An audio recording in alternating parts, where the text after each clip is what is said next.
Throughout this entire offseason, we've been getting so many signs that the Baltimore Ravens want Isaiah Likely to be their guy. And with this latest contract extension offer that they gave to him, this lets us know that they want him to be tight end one right here, right now, and definitely for the future. Let's read the report from Slick Rick Scoops. He said, next up, the Ravens have made an extension offer to Isaiah Likely at $13 million per year, which is the same deal as Mark Andrews. So, first, who is Slick Rick Scoops? Well, he's an NFL insider, an anonymous one, but he has dropped so much news, whether it be days, weeks, sometimes even months before an Ian Rappaport does, before an Adam Schefter does. So he is legit, he is certified, he is the real deal. He definitely got a track record. So I would not take what he said with a grain of salt at all. But back to it. Ravens making a contract offer to Isaiah Likely. The signs have been there. This is not anything that's surprising. This is not anything that's shocking at all. Because if you remember, go back early this offseason, the Ravens were listening to trade offers on Mark Andrews. Now, with them listening, I know you could say, oh, they listen to trade offers on anybody. Doesn't mean they're going to do anything about it. Well, of course, the Baltimore Ravens, they didn't receive anything good enough to even trade away Mark Andrews. So they say, you know what? We're going to keep him. And I'm not mad at that at all. But then there was a report from Ian Rappaport a couple of weeks ago. And we talked about it where it went under the radar because we had signed Jair Alexander. We was all celebrating, all happy and stuff. We was all dancing. But Ian Rappaport had reported that, hey, the Ravens, they are trying and they want to get Isaiah Likely signed to a contract extension before the season. So this lines up perfectly with that. Something else that we talked about that we covered a couple of weeks before that was when John Harbaugh had a presser. And I talked about how with John Harbaugh, when he says some certain stuff, we got to listen because he lets us know stuff ahead of time without actually saying it. But something that he said, it stuck out to me because John Harbaugh said, I want to see Isaiah Likely be an all-pro. Now, when he said that, I said, oh, okay. That's letting us know that they want Isaiah Likely to take that next step, and they want Isaiah Likely to be the guy at tight end. And this is something that we all envision, especially with Mark Andrews. He's another year older. He's not old. He's not washed. He's not done by any means. Mark Andrews is still an elite tight end in this league. But we all figured, like, when it came down to it, with Isaiah Likely's contract expiring this year, with Mark Andrews' contract expiring this year, even with Charlie Kolar's contract expiring this year, we figured that Isaiah Likely would be the odd man in. Now, something to pay attention to that Slick Rick did say, which definitely caught my attention. It said that they made a contract extension offer to Isaiah Likely at $13 million per year, which is the same deal as Mark Andrews. Ooh, the NFL, if this is accurate, the NFL, it's a business. It's a nasty business, too. Something that we talk about on here a lot, what teams will do a lot. They're going to try to keep as much money as they possibly can. They're going to pay their players and whatnot, but they're going to try to keep as much money as they possibly can. And when it's contract time, when it's contract offer time, they'll show you some money. But if Isaiah Likely is apparently getting offered the same deal as Mark Andrews, when Mark Andrews got that deal years ago.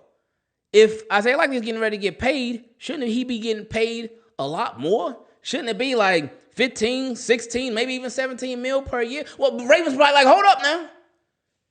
You've been tight end two this whole time.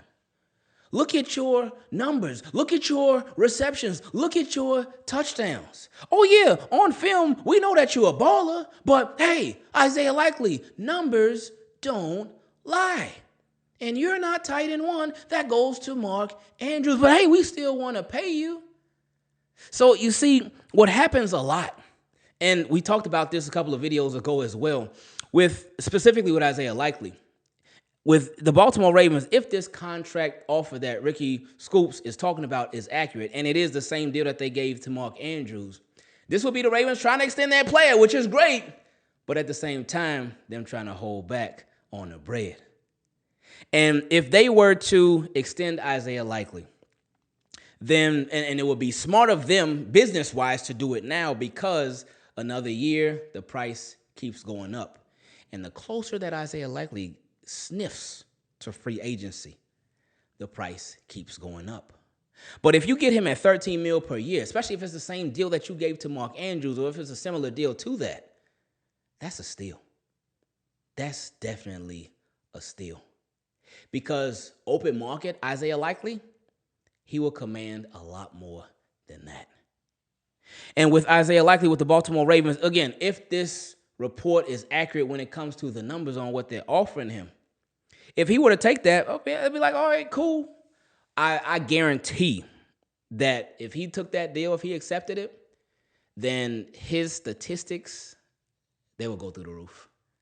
His numbers, they will go way up. His receptions, his touch, everything would shoot up. Why? Because at that point, he wouldn't be tight end 2 anymore. He wouldn't. Because the Ravens would be like, all right, Isaiah Likely, we paying you. And they will be paying Mark Andrews this year alone, but Isaiah Likely will be the future. But you don't have to suppress his numbers. You don't have to hold him back anymore for contract purposes, because this is something that happens in the NFL all the time. It happens. It's real. I remember years ago when Victor Cruz, he talked about it and he broke it down and he was very specific, very, very detailed with it. He talked about how it was with the Giants, I believe, how he had incentives on his contract, whether it was playtime incentives, reception incentives, touchdown incentives, I forgot what it was. But they held him back and they held him out of the game so he wouldn't reach those incentives. And I said, ooh, that's a nasty business right there. But again, that all just depends on if this contract offer that Ricky Scoop says is exactly what the Baltimore Ravens are offering him. But we'll wait and see. I do like the fact that they trying to get this thing done. I do love the fact that they want to hold on to Isaiah Likely. But will Isaiah Likely accept this offer? What do y'all think? Do you think that he should take a deal that's the same as a deal that Mark Andrews got years ago? Or do you think he should be like, nah, Ravens, y'all got to pay me more? Let me know in the comments.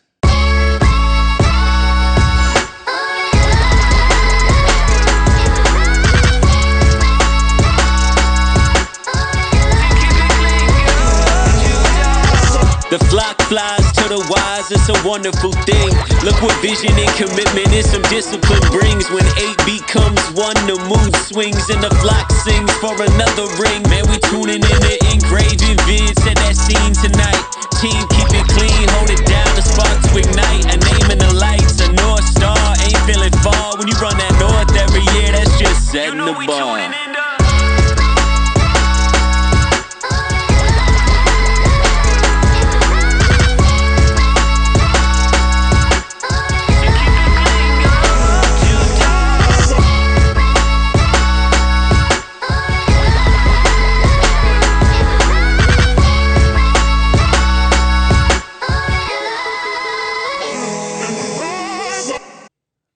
To my favorite part of the videos where we feature your questions. Send me an email at teamkeepitclean@gmail.com if you want to take part in it, or if you want to send your question on Patreon and become one, you can go to patreon.com/Ingravenvids if you want to show the channel a little bit of extra support. First question came from my guy Griffins. He said, Geno Stone. He said, hey, Ingraven, sorry I already sent in a question a couple days ago, but I thought of another question. Don't apologize for that. If you got a question, just send it. If it comes to your mind at 3 in the morning, just send it. If it comes to your mind at 2 in the afternoon, just send it. If it comes to your mind while you just sitting down and you thinking about the Baltimore Ravens randomly, just send it. Anyway, he said, I feel like we didn't value Geno Stone, and he was a very underrated part of our 2023, one of the greatest defenses of all time. We should try to bring him back when his contract expires. Ooh, I think it's too early to say that because we got Malachi Starks. We got Malachi Starks now. We got super duper Kyle Hamilton who's going to get paid any second now. We got Malachi Starks, first round draft pick. And we'll see who ends up being our 3rd and 4th and 5th safeties as well. But we're good now. Shout out to Geno Stone. He did his thing with the Ravens, but we're good now. So I don't think we even need to think about Geno Stone in the future like that because we're good now. But let's see how this year plays out. He said, also, it is such a shame that the 2023 defense doesn't get the attention it deserves because of falling so short. That's what happens. Nobody remembers, what were we, 3rd or 4th place? Because we got to the AFC Championship and lost to the Chiefs. Nobody remembers them. They remember the winner, obviously 1st place and 2nd place, because 2nd place is the first loser. But 3rd and 4th place, they don't mean nothing. And that'll make people forget about stuff like that. So it's important that the Ravens make people remember by winning.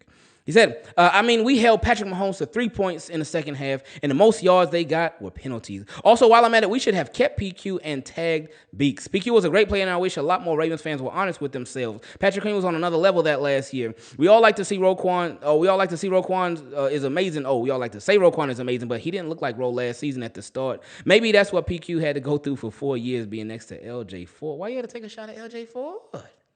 What did LJ Ford do?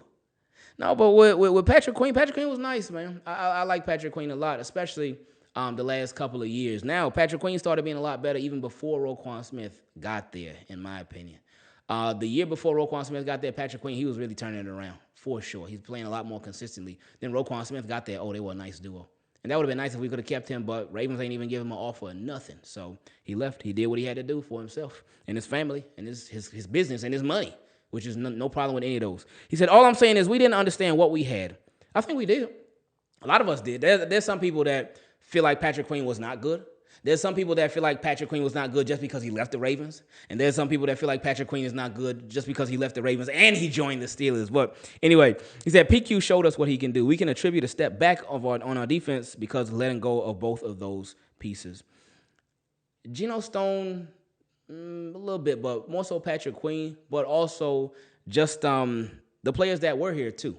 But yeah, those players had to be replaced, and it took a little bit. It took some trial and error, but the Ravens ended up getting it. Now, you did say you had another question that you had sent in days before. Let's get to that one, too. He said, team pressure. I hope your week went well and the rest for the upcoming week. Have you seen how much we are getting talked about? Everyone is saying that we are the best team. People are making Lamar edits, and everyone is saying we have no excuses. I mean, it does make sense. The best team should beat lesser teams. We have no business losing this year, but it makes me uncomfortable when people who are not even fans just say stuff like that and haven't felt the emotions of everything. Also, let's start with that one. If you're going to have a great roster, and you've been having these great rosters the past couple of years, you've been having these great teams the past couple of years, but you keep falling short. But now your roster got even better. On paper, Baltimore Ravens roster looks amazing. Amazing. This may be the best roster this is definitely the best roster that they had in the Lamar era. Could it be their best roster ever? No, I got to hold my horses with that one a bit, but it looks amazing. But anyway, he said, also, can we talk about how Jair Alexander was basically 1/3 of Green Bay's defense when he was out there, and how Ravens have revived vets' careers as well? Yeah, and with Jair Alexander, it's not that his career needs to be revived. He just got to stay healthy. That's it. His career is not dead. He just hasn't been healthy. When he's played, he's been a baller, but he just hasn't been healthy. So now he got the opportunity. All right, fresh start, new place, go from Green Bay to Baltimore. Oh, yeah, Jair, just go do your thing, baby. Next question came from a Team Keep It Clean patron, my guy, KT. He said, I joined Patreon for the first time to be a Team Keep It Clean member, and I didn't know it was going to say my whole name, so I had to make it my nickname, KT. That's perfectly fine. No explanation necessary. You're good, man.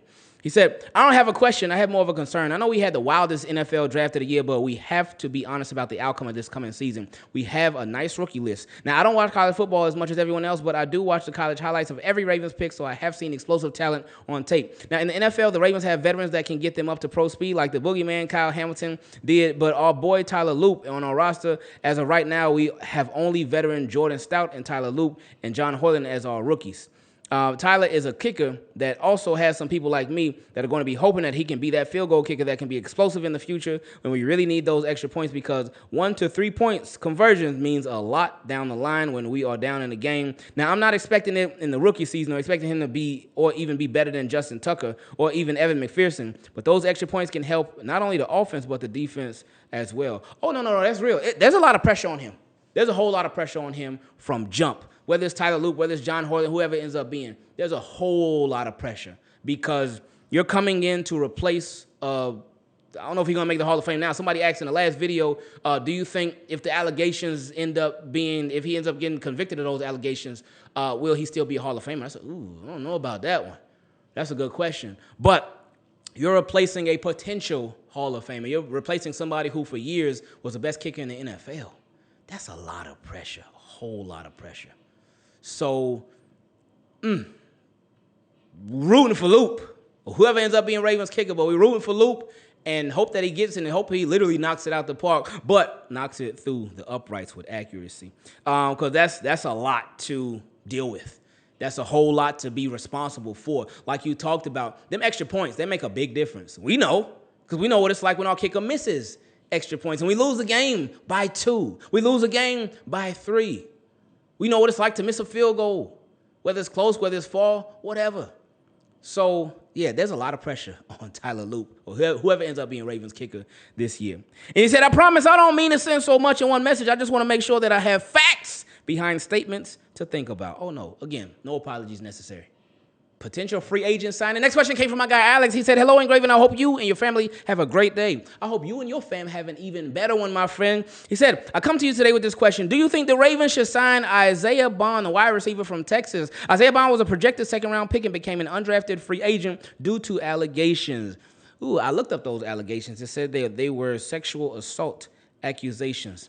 Now, you know what? I honestly, I can't say, because if you would have asked me this a couple of months ago, before the end of April, I would have been like, oh, man, everything that they're going through with Justin Tucker, they are staying 20 million feet away from anybody who's had any of those type of allegations. But then the draft came and the draft went, and they drafted Mike Green. Now, again, he talked about he ain't never be arrested. He ain't never been arrested or anything like that. He was accused of, but nothing ever came of it.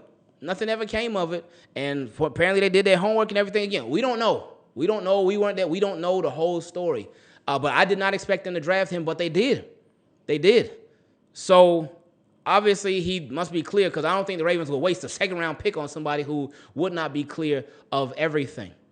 So, who knows what the Baltimore Ravens would do, but he did say the Ravens have already took a chance on a player with allegations, that being Mike Green. He said they could acquire him on a rookie minimum, which would help them due to our current salary cap. I know the Ravens are stacked at wide receiver right now, but it might be needed in case of injury. This way we would say stay ready so we don't have to get ready. Thank you for reading this, and have a blessed day. I appreciate that, man. Thank you.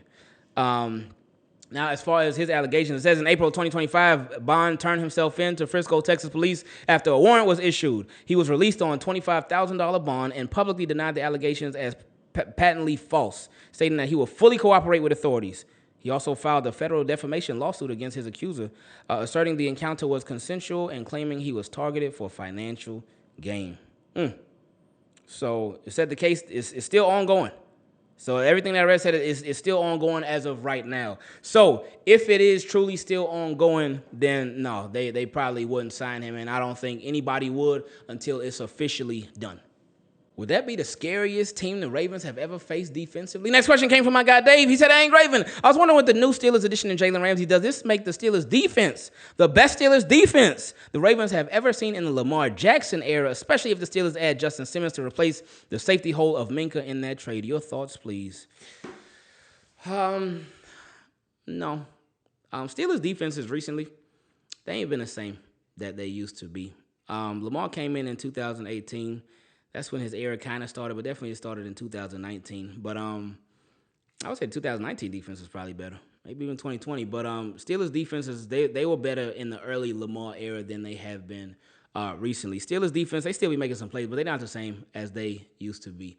Jalen Ramsey, adding him is very nice, but yeah, they did lose Minka Fitzpatrick, so it's almost like you got something real nice, but you lost something that was real nice too. So it's almost like you broke even almost. So, yeah, I can't say this is the scariest defense that the Ravens ever faced in the Lamar Jackson era, no.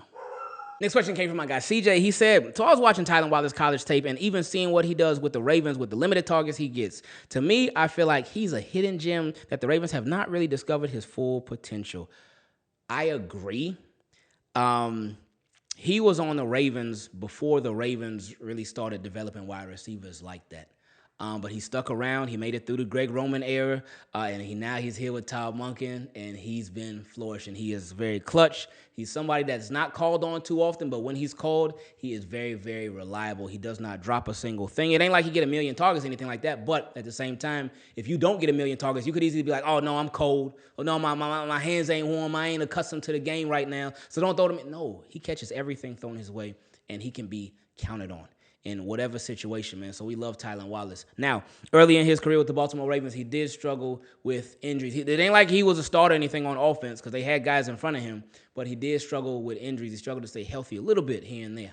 But now he's been healthy, and when he gets his number called, he's been doing this thing, so it's been a beautiful thing to see. Now, with the Baltimore Ravens, their situation at wide receiver, they're stacked. So with Tylan Wallace, it's still going to be a similar situation and role to what he had last year, to where he's not a starter. He's not out there all the time, but when his number is called, then, hey, go do your thing, Tylan. So I think we should expect something like that. He said, definitely check out his college highlights if you haven't already. I would argue he's right up there with Bateman and Andrews talent-wise. They also limited likely to... Ooh. We were just talking about this at the top of the video. He said, they also limited likely his targets for Andrews after his return. I get they are the players making the money, but I think if we really want to reach the Super Bowl, it should be the best man up. What's your thoughts on Tylan Wallace's skill versus Bateman and likely compared to Andrews? Who do you think are the better of those pair? Wow, why you got to put me on a spot like that? I think it's unfair to compare Tylan Wallace and Rashad Bateman. Reason I say that is because they just haven't had the same opportunities. And it obviously goes to draft status and depth chart status. Rashad Bateman, a first-round pick. I think Tylan Wallace was, I want to say a fourth-round pick. Was he a fourth-round pick or fifth or sixth? I think it was fourth, but I don't remember. But, yeah, I think it's unfair to compare them because, again, they don't get the same opportunities. So we can't really say. As far as Isaiah Likely and Mark Andrews, I feel like Lamar, he has such a great connection with both of them. Isaiah Likely, I think, is more explosive than Mark Andrews. Mark Andrews, he got experience over Isaiah Likely for sure, and he's definitely been given more opportunity. I mean, he's been the tight end one throughout his time with Lamar Jackson. But I think Isaiah Likely is right up there with him. They right up there neck and neck, man. They both can make some big plays. They both are amazing red zone targets. They both are trusted guys for Lamar Jackson. So they right there neck and neck with each other. So I love that we got both on the team too. He said, P.S. They're all great players. I would just like to see more of Likely and Tylan Wallace involved, but we'd love to hear your thoughts or if you disagree about the talent. He said, thank you for your channel and keep it the cleanest. I love that ending.